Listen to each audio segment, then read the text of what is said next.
Dishonesty और corruption बर्दाश्त हो जाती है, लेकिन ईविल को कैसे बर्दाश्त करोगे? गवर्नमेंट हमको सिर्फ और सिर्फ बस के नीचे धकेल नहीं रही है, बल्कि हमारा सिर पकड़ के बैठी हुई है ताकि वो बस का जो टायर है वो सिर से ऊपर से गुजर जाए। पिछले महीने नीट पीजी की नोटिफिकेशन आई थी, जिसमें -40 वालों तक को भी काउंसलिंग के लिए बुला दिया, किसी ने पेटिशन दायर कर दिया। गवर्नमेंट उसमें जवाब दे रही है कि नीट पीजी की जो कट ऑफ की जो रिडक्शन है, उससे डॉक्टर्स की कंपिटेंस पे फर्क नहीं पड़ेगा, क्योंकि उन्होंने एमबीबीएस ऑलरेडी क्वालिफाई कर लिया है। Listen to the hypocrisy and the stunning stupidity of this argument. भाई अगर उनकी कंपिटेंस हो चुकी थी, एमबीबीएस कर ही लिया था, तो उनके नीट पीजी में -40 क्यों आए? कह रहे हैं कि नीट पीजी कंपिटेंस के लिए नहीं होता है, वो तो पहले ही एमबीबीएस क्वालिफिकेशन से हो गया है। ये तो बस हमें एक मेरिट लिस्ट जनरेट करनी है for allocation of limited post graduate seats. अगर देश के अंदर जजेस को अकल होती ना, तो जिसने भी ये लिख के दिया ना, उसके ऊपर कंटेम्प्ट लगा के उसको कम से कम 6 महीने की जेल डालनी चाहिए। भाई ऐसा थोड़ी ना कि बिल्कुल अब्सर्ड आर्गुमेंट देने लग जाओगे कोर्ट के अंदर। नीट पीजी एक रिलेटिव परफॉर्मेंस का फंक्शन है, it can not be constituted as determinative of clinical incompetence. अरे भाई तुम्हारे एक बच्चा है जिसके 800 में से -40 नंबर आए हैं, अगर तुमको ये आर्गुमेंट दे रहे हो कि ये भी कंपिटेंस का साइन नहीं है, क्यों? क्योंकि इसने एमबीबीएस कर रखा था।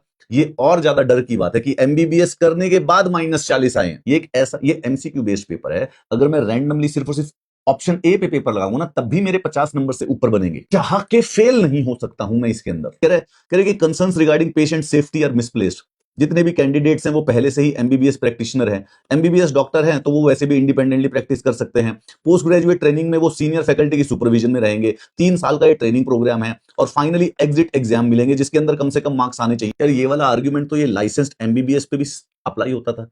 उसको एमबीबीएस की तुमने डिग्री दे दी, उसके बाद उसके -40 आए, पहले थोड़ी ना आए उसके -40। कह रहे कि बिकॉज ऑफ नेगेटिव मार्किंग किसी के 0 नेगेटिव स्कोर भी आ जाते हैं, लेकिन इससे रिलेटिव परफॉर्मेंस नहीं आ जाती है, इससे क्लिनिकल कॉम्पिटेंस पता चलता है। भाई क्लिनिकल कॉम्पिटेंस का पता चलता है।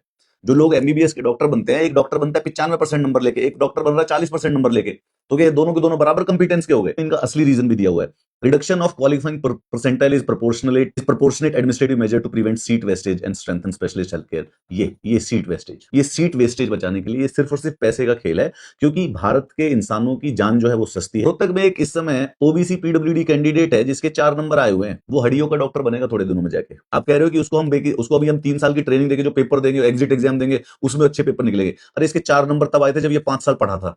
तुम आगे और 3 साल पढ़ा के इसके कितने ही नंबर ले आओगे, और कहां से कंपिटेंस हो जाएगी? उसी रोहतक में एक दूसरा बंदा है जिसके 450 नंबर आ रखे हैं।